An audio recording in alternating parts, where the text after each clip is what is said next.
Going over to Melissa Kim. She's at the Royal Farms gas station on Hollerbird Avenue. Melissa, you've been talking with people also who use this bridge every day.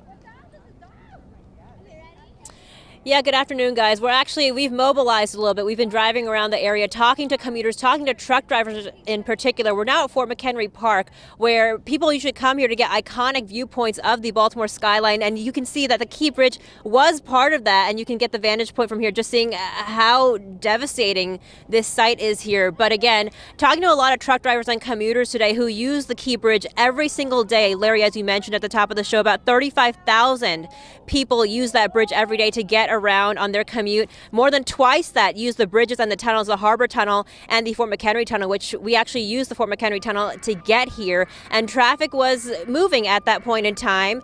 But, you know, obviously during rush hours, those numbers are quite doubled. So all the folks that are going to be trying to get home from work today will be using those tunnels as well as the Baltimore Beltway.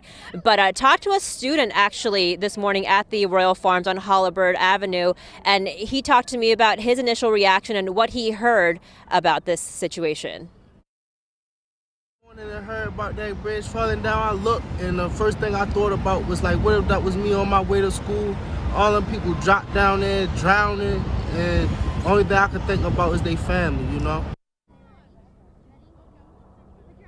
And I also spoke to a truck driver who's been doing this for about 30 years. He lives in Connecticut and was on his way south, you know, through Baltimore as well. And he actually said he was sleeping in his truck at the gas station this morning when his wife called him to make sure that he was okay. And he told me that he's not going to take any more jobs, any more calls until they can figure out how the commute is going to go from now on, from getting from north to south, as well as, you know, getting some answers as to where we go from here, which I'm sure we'll hear about in the coming days. For now, we're live at Fort McHenry Park here in Baltimore. I'm Melissa Kim. Back to you guys in the studio. No doubt a lot of people have a lot of feelings about what they've seen over the past several hours now. This is no doubt impacting everyone. You're thinking about how this is affecting you and your families. You heard from people there that live nearby that this is something that they're now legitimately scared of moving forward. It's traumatic. It is very much so. It's traumatic. So right now the focus is on the rescue and recovery operations. But tens of thousands of drivers use this bridge every day, and Lindsay Nance shows us now that they'll be sharing alternate routes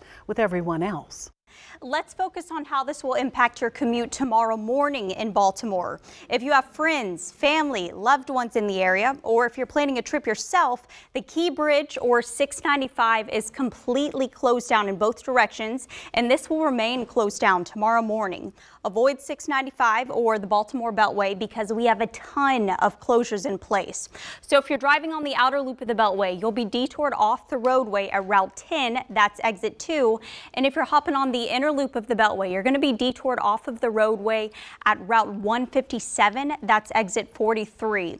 So if you're driving in from DC tomorrow morning, take 95 or I-97, and then once you get into Baltimore, you can either stay on 95 to cross the river, or you can take 895 if you are heading southbound.